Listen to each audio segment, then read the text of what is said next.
Hello, beautiful people out there. Also people sitting at homes because it's quarantine times. Hashtag Corona vibes. Anyway, welcome to my channel, Fusion Studios again. And through this video, we are introducing this new category, which is called as Tech Talk. And Tech Talk basically includes information about latest updates, leaks, pieces, and even comparisons on automobiles and technologies like smartphones, gadgets, and so on. So, buckle up, people. It's going to be a fun ride. And you might have already understood the topic about this video we're going to talk about. Yes, it is the comparison between the PlayStation and the Xbox.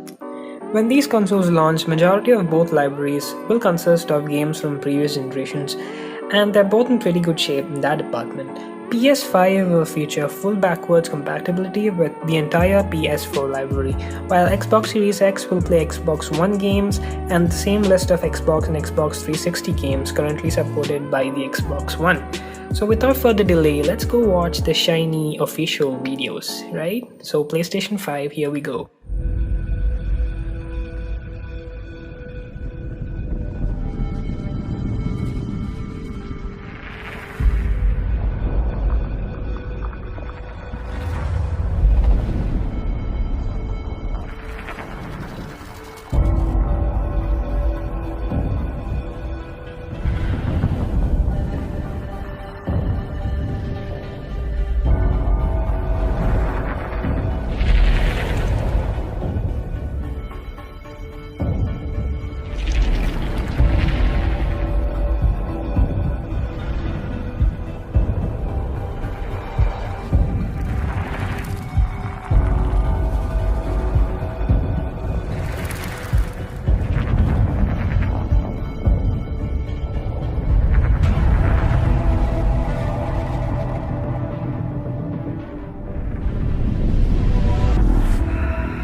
PlayStation.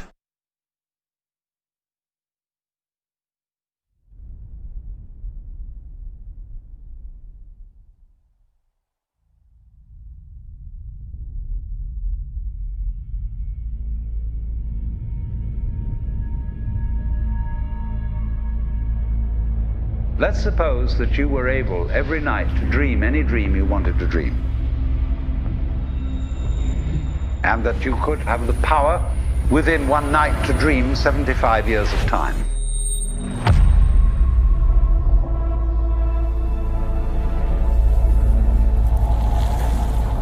And you would naturally, as you began on this adventure of dreams, fulfill all your wishes. But now let's have a surprise. Let's have a dream which isn't under control. And then you would get more and more adventurous. And you would make further and further out gambles as to what you would dream. And finally, you would dream where you are now.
Yeah, I'm on one. Went from broke to having everything I wish, huh? We ain't slowing up, this a light speed. A lot of y'all ran out of gas trying to catch me. Dang, it's a new thing, man, it's a new dream. Can't nobody stop me, fate kinda obscene. Man, I'm trying to plant a money tree in the concrete. Yeah, this a do it till I die kind of vibe. I don't see myself, I just do it for the tribe. I can see me ever giving up, it's alive. Make the whole world come alive, yeah, yeah. Get ready for the new thing, let me hear you.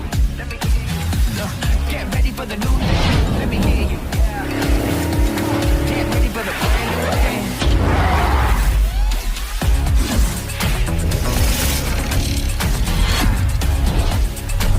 Let me hear you. Let me hear you.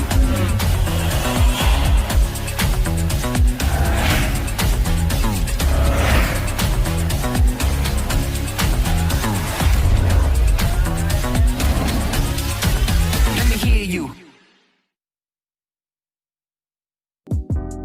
Sheesh, product demos are getting so good these days, makes me want to buy all three, which we probably will, and review on this channel, so smash that like button and subscribe so get notified, alright? So let's talk about the controllers first. Both Sony and Microsoft are bringing new controllers along with their new consoles, but Sony is definitely going harder in this department. The new DualSense controller is set to replace the basic rumble functionality with new advanced haptics designed to simulate the feel and touch of things in the game world. The differences are so great that in fact you won't be able to play games on a PS5 with a PS4 controller. While on the other hand, the differences between the Xbox Series X controller and the Xbox One controller are minimal, with slight differences to the look and feel and a new D-pad and the addition of a screen share button for recording videos. This controller is going to be backwards compatible with the Xbox One, and you'll be able to use the Xbox One controller with the Xbox Series S. The PS5 and Xbox Series X look radically different, but they conceal a lot of very similar hardware. Both GPU and CPU are similar, with Microsoft grabbing a very slight edge in the overall numbers game. Sony has always had the edge in terms of exclusive games, which is arguably the most important factor. And Sony and Microsoft are offering extensive backward compatibility to pad out the libraries in the early days. Microsoft gets a slight edge in terms of raw numbers when comparing the Xbox Series X and PS5 head to head, but likely it's kind of gonna be similar in terms of performance in real world. The Xbox Series X has a slightly faster CPU, and its GPU is capable of more teraflops than the PS5. However, the clock speed of the Xbox Series X is slower than the PS5, which is backstopped by 36 compute units versus 52 found on the Series X GPU. In plain terms, the PS5 is faster, more efficient in terms of GPU, but the Xbox Series X is more powerful. This is most likely to make a difference in GPU-intensive tasks like ray tracing, although we won't know much about the difference until we make side-by-side comparisons. Sony has traditionally held the edge in terms of games due to the number of quality PlayStation exclusive titles. Microsoft has also had a number of exclusive franchises, but most, if not all, Xbox Series X games are expected to release on Windows 10 as well. As long as Sony remains the only place to play franchises like Uncharted, God of War, and Demon's Souls, Sony will maintain the edge here. That may change with Sony expressing the desire to release more console exclusives on PC. Now, in terms of peripherals, Sony is expected to offer fairly comprehensive support.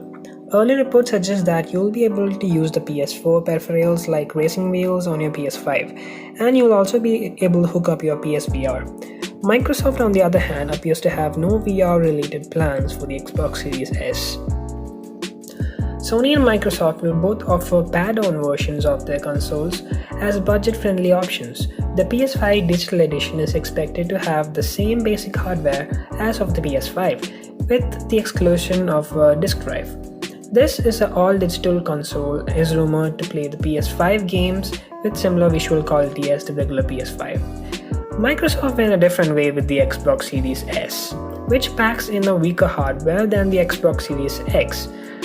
It still will be able to play Xbox Series X games, but at a lower resolution and settings. It won't have a disk drive to cut cost, making it a download-only console. While both these options are very decent alternatives, if you're working on a budget, the lower version of the Xbox Series S, along with the option to pay for the console with the monthly Game Pass Ultimate subscription, makes it a very compelling and budget-conscious option for gamers. Microsoft early on had eaten Sony's launch when they released the Xbox 360 significantly before at a lower price point than the PS3, but Sony had managed to turn around in a big way with the PS4 dominating the Xbox One, with both the PS5 and Xbox Series S launching at about the same time with similar price points, the similar hardware. This is a coin toss. Do tell us your opinions in the comment box below. So let's conclude this video by comparing the price, specs, and graphics all in one screen, alright?